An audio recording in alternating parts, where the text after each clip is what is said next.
Bonsoir à tous. Ils sont français, rejettent notre mode de vie. Alors ils se réfugient à la campagne, loin des villes, qu'ils considèrent comme des lieux de perdition. Ou bien ils s'exilent dans des pays musulmans. Qu'y a-t-il derrière cette façon radicale de vivre sa foi ? Et puis téléphone, messagerie, applications cryptées sur Internet.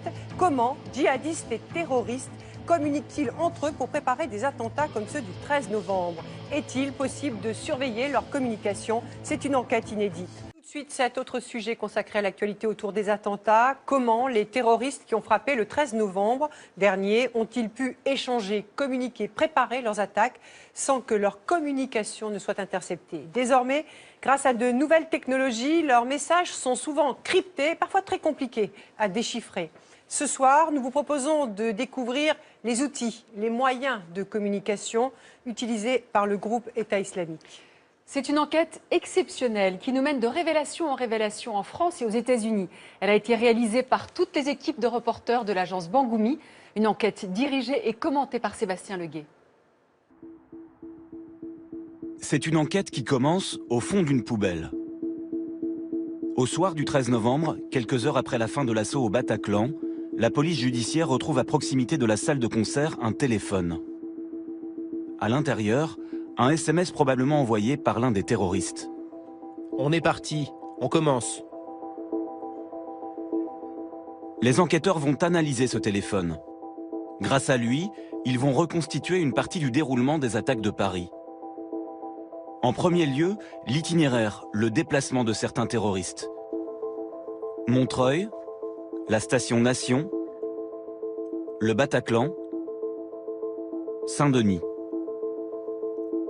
Tout cela grâce au bornage des portables, c'est-à-dire leur localisation par des antennes téléphoniques. Des informations très faciles à obtenir pour la justice. Appels téléphoniques, SMS. Au soir des attentats, les terroristes ont échangé entre eux sans protection particulière. Estimait-il qu'ils n'avaient plus rien à perdre ? L'enquête le dira peut-être.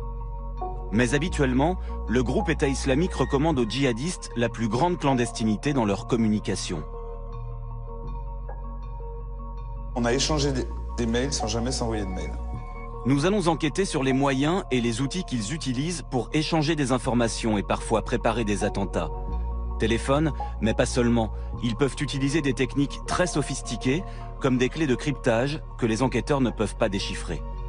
Sur les techniques connues, une clé de 2048 bits, ça prendrait plusieurs années à plusieurs siècles. Voilà. Ils ont aussi recours à des applications disponibles pour tous sur Internet.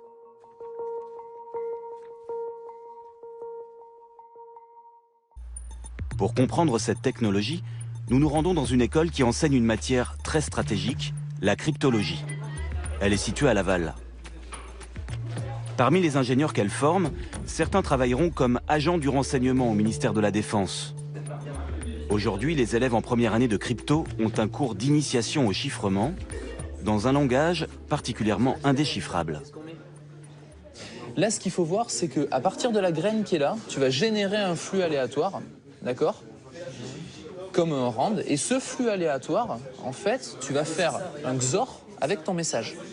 Et ils ont une toute petite initiation en fait à la crypto. C'est-à-dire la crypto ? Voilà. C'est le moyen de chiffrer un message, c'est-à-dire rendre un message incompréhensible.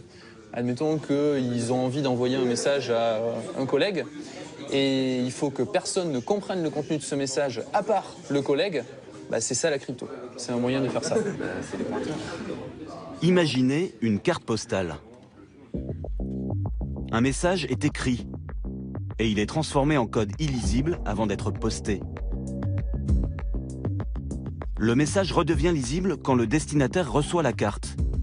Cette baguette magique, c'est ce qu'on appelle une clé de chiffrement. Plus elle est puissante, plus elle complique le cryptage du message. Cela revient à glisser la carte postale codée dans une enveloppe, puis dans une autre enveloppe, et encore une autre, avant de poster le message.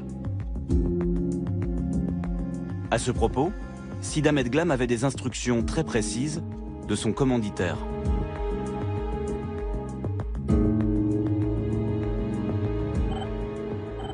Je t'envoie l'explication pour créer la clé 4096 bits. Et je t'enverrai une adresse mail et un mode d'emploi. 4096, que signifie ce chiffre? Éric Filliol enseigne à l'école de cryptologie de Laval. C'est un ancien lieutenant-colonel de l'armée de terre qui était analyste pour les services de renseignement. Pour lui, la clé de chiffrement qu'utilisait Sid Ahmed Glam était d'une puissance redoutable, 2 fois plus élevée qu'une clé standard.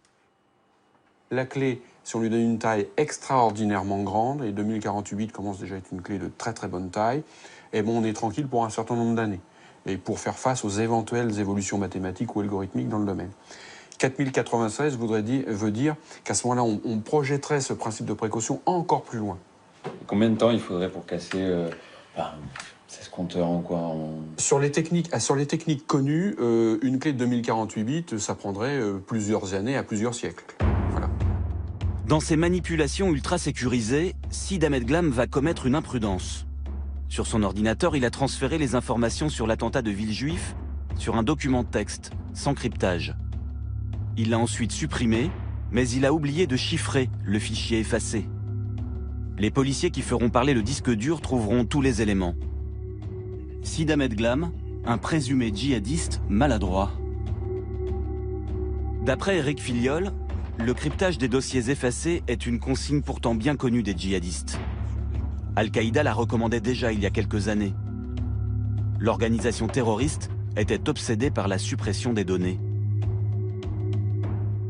Ça, c'est par exemple le logiciel, donc Mujahideen Secret version 2 qu'utilisait Al-Qaïda. Il y a là aussi l'option d'effacement sécurisé. Là, on voit dans les options qu'effectivement, ils ont prévu un haut niveau, qu'il faut au moins 7 passages d'effacement sécurisé pour être sûr de ne rien retrouver. Là, on voit que l'option permet de monter jusqu'à 10. Donc ça veut dire que celui qui a conçu le logiciel a une très bonne connaissance non seulement de la crypto, mais de son environnement aussi opérationnel.